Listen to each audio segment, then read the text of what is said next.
நண்பர்கள் அனைவருக்கும் வணக்கம். இந்த வீடியோவில் நம்ம எதை பற்றி பார்க்க போகிறோம்னா ஜேகே பேப்பர் லிமிடெட். அதுக்கு முன்னாடி இதுக்கு முந்தைய வீடியோவில் நம்ம ஃபினோலெக்ஸ் பைப் பற்றி பேசியிருந்தோம். அந்த வீடியோவில் ஒரு ப்ரைஸ் சஜஷன் நம்ம கடைசியாக சொல்லியிருந்தோம்.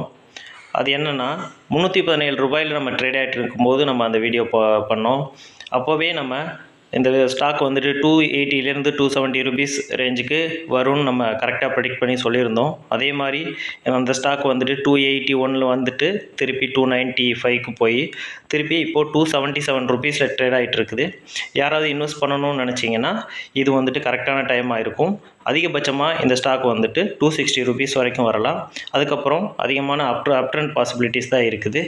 ஸோ நீங்கள் இன்வெஸ்ட் பண்ணுறதுக்கு இந்த டைமை கன்சிடர் பண்ணிக்கலாம். அந்த வீடியோ யாராவது பார்க்காதவங்க இருந்தீங்கன்னா வீடியோ லிங்க்கை டிஸ்கிரிப்ஷனில் கொடுக்குறேன், மறக்காமல் போய் பாருங்கள். அதே மாதிரி இந்த வீடியோவில் கடைசிலையும் நம்ம எந்த ப்ரைஸில் ஜேகே பேப்பர் வாங்கலாம், இப்போ என்ன ப்ரைஸ் ட்ரேட் ஆகிட்டு இருக்குது, அதுலேருந்து எவ்வளோ தூரம் வரலாம், அந்த பாசிபிலிட்டிஸ்லாம் நம்ம சொல்லியிருக்கோம். கடைசி வரைக்கும் வீடியோ ஸ்கிப் பண்ணாமல் பாருங்கள். இது மாதிரியான ஸ்டாக் மார்க்கெட் வீடியோக்களுக்கு நம்ம சேனலை சப்ஸ்கிரைப் பண்ணி சப்போர்ட் பண்ணுங்கள். வாங்க வீடியோக்குள்ளே போகலாம். ஜேகே பேப்பர் 1932 ஸ்ட்ரா ப்ராடக்ட்ஸ்னு ஒரு கம்பெனியாக தான் ஆரம்பித்தாங்க. 1962 தான் ஜேகே பேப்பர் லிமிடெட்ன்ற கம்பெனியை ஒடிஷாவில் தொடங்குறாங்க. அதுக்கப்புறம் குஜராத் மற்றும் தெலுங்கானாவில் 2 மேனுஃபேக்சரிங் யூனிட் ஆரம்பிச்சிருக்காங்க. குஜராத் மேனுஃபேக்சரிங் யூனிட்டை ரீசெண்டாக கெப்பாசிட்டி இன்க்ரீஸ் பண்ணியிருக்காங்க. 1,76,000 டன் பெர் ஆனம். இவங்களுக்கு மொத்தம் 3 மேனுஃபேக்சரிங் யூனிட் இருக்குது. டோட்டலாக இவங்களோட கெப்பாசிட்டி பார்த்திங்கன்னா 7,60,000 டன்ஸ் பெர் ஆனம். இவங்களோட மெயின் ப்ராடக்ட்ஸ் என்னென்னு பார்த்தீங்கன்னா copier paper, printing paper and excel bond papers and packing papers, இதெல்லாம் தான் இவங்களோட மேஜர் ப்ராடக்ட்ஸு. இது போக இவங்க அதர் பிராண்ட்ஸ் என்னென்ன வச்சுருக்காங்கன்னு பார்த்தீங்கன்னா இந்த ஸ்ட்ராஸ், நம்ம ஜூஸ்லாம் குடிக்கிறோம் இல்லையா, அந்த ஸ்ட்ராஸு, அதுக்கப்புறம் இந்த பீஸா பர்கர்லாம் ஒரு ரோல் பண்ணி ஒரு ஒயிட் கலர் பேப்பர் கொடுப்பாங்கள்ல, அந்த papers and paper cups and beverages, hot and cold beverages hold பண்ணுற அந்த கப்ஸ் எல்லாம் இவங்க மேனுஃபேக்சரிங் பண்ணுறாங்க. பொதுவாக ஒரு பிஸ்னஸ் எடுத்துக்கிட்டோம்னாலே ரா மெட்டீரியல் ப்ரொக்யூர்மெண்ட்டுக்கு தான் அதிகமான காஸ்ட் வந்துட்டு செலவாகும். இப்போது இவங்க இந்த ரா மெட்டீரியல் காஸ்ட்டை எப்படி மேனேஜ் பண்ணுறாங்கன்னா இவங்களுக்கு தேவையான ரா மெட்டீரியலை டைரெக்டாக ஃபார்மர்ஸுக்கிட்டே இருந்தே கன்சியூம் பண்ணிக்கிறாங்க. எப்படின்னா இவங்க ஒரு 75,000 ஃபார்மர்ஸ்க்கு மேலே இவங்க வந்துட்டு டைப் பண்ணி ஒரு 5 லட்சம் ஏக்கர் பரப்பளவில் இவங்களே 50 மில்லியன் மரக்கன்றுகள் இது வரைக்கும் கொடுத்து அதை நட்டு அதுக்கப்புறம் அது பெருசானதுக்கப்புறம் இவங்களே வந்துட்டு அதை அறுவடை பண்ணி எடுத்துக்கிறாங்க. ஸோ இந்த மாதிரி பண்ணுறதுனால இவங்களுக்கு வந்துட்டு ரா மெட்டீரியல் காஸ்ட்டு ரொம்ப கம்மியாக இருக்குது, ரொம்ப சீப்பாகவே இவங்களுக்கு கிடைக்குது. இவங்களோட பிஸ்னஸ் சேல்ஸ் ரீஜியன்னு பார்த்தீங்கன்னா இந்தியா மட்டும் இல்லாமல் ஓவராலாக 60 கண்ட்ரிக்கு மேலே இவங்க இந்த பேப்பர் பிஸ்னஸ் ரன் பண்ணிகிட்ருக்காங்க.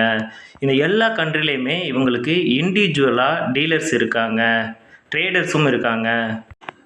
குறிப்பாக middle east, USA, Europe, south east Asia, Africa, இங்கெல்லாம் இவங்களுக்கு நல்ல பிஸ்னஸ் ஸ்கோப் இருக்குது. அங்கெல்லாம் இவங்களோட பிஸ்னஸ் நல்லா போயிட்டுருக்கு. இந்த ஷேரோட ஃபண்டமெண்டல் டீட்டெயில்ஸ் பார்த்தோன்னா பிஇ ரேஷியோ 8.8 இருக்குது, செக்டார் பிஇ 81 இருக்குது, earning per share 46.08, price to book value 1.60, market cap 8,365 கோடியாக இருக்குது, ஃபேஸ் வேல்யூ 10. லாஸ்ட்டு 3 வருஷத்தோட ரெவன்யூ டீட்டெயில்ஸ் பார்த்தோன்னா 2022 4,090 கோடியும், 2023 6,610 கோடியும், 2024 6,890 கோடியாகவும் ஆயிருக்குது.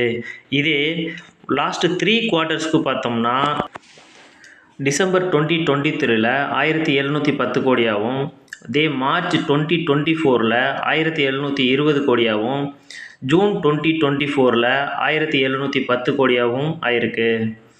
லாஸ்ட்டு 3 இயரோட நெட் ப்ராஃபிட் பார்த்தோம்னாக்க 2022 543 கோடியாகவும், 2023 1,200 கோடியாகவும், 2024 1,120 கோடியாகவும் இருக்குது.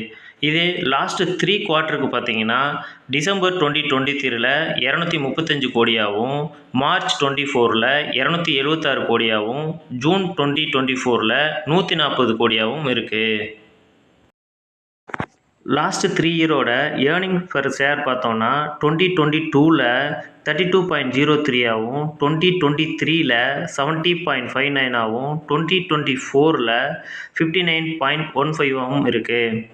இதே லாஸ்ட் 3 குவார்ட்டர்ஸ்க்கு பார்த்தீங்கன்னா டிசம்பர் 2023ல் 13.88 ஆகும், மார்ச் 2024ல் 16.27 ஆகும், ஜூன் 2024ல் 8.25 ஆகும் இருக்குது. ரிட்டர்ன் ஆன் ஈக்விட்டி பார்த்தோம்னா லாஸ்ட் 1 இயரில் 49.5%, 2 இயரில் 42.40%, லாஸ்ட் 3 இயரில் 89.10% ரிட்டர்ன்ஸ் கொடுத்துருக்கு. லாஸ்ட் 3 மந்த்ஸ்க்கு பார்த்தோம்னா 29.80%, லாஸ்ட் 6 மந்த்ஸுக்கு 19.20% ரிட்டர்ன்ஸ் கொடுத்துருக்கு. நான் ஓவராலாக 5 இயர்ஸுக்கு 356.40% ரிட்டர்ன்ஸ் கொடுத்துருக்கு. லாஸ்ட் 3 இயரோட டெப்ட் டு ஈக்விட்டி பார்த்தோம்னா 2022ல் 1.03 ஆகும், 2023ல் 0.68 ஆகும், 2024ல் 0.43 ஆகும் கம்மியாக இருக்குது. ஷேர் ஹோல்டிங்ஸ் பேட்டர்னை பொறுத்த வரைக்கும் ப்ரொமோட்டர் ஹோல்டிங்கில் எந்த சேஞ்சஸுமே இல்லை. பப்ளிக் ஹோல்டிங் 32.56% ஆகும், எஃப்ஐஐ ஹோல்டிங்ஸ் 12.09% ஆகும், மியூச்சுவல் ஃபண்ட்ஸ் 4.32% ஆகும், அதர் ஷேர் ஹோல்டிங் 1.39% ஆகும் இருக்குது. இதில் எஃப்ஐயும் மியூச்சுவல் ஃபண்ட்ஸும் அவங்களோட ஹோல்டிங்ஸை இன்க்ரீஸ் பண்ணியிருக்காங்க. இந்த ஷேரோட பாசிட்டிவ் என்னென்னு பார்த்தோம்னா ப்ரொமோட்டர்ஸ் பிளட்ஜிங் எதுவும் கிடையாது. ப்ரொமோட்டர்ஸ் அவங்களோட ஹோல்டிங்ஸை 49.63%ல் மெயின்டைன் பண்ணிகிட்டு இருக்காங்க. எஃப்ஐஐயும் மியூச்சுவல் ஃபண்ட்ஸும் அவங்களோட ஹோல்டிங்ஸை இன்க்ரீஸ் பண்ணியிருக்காங்க.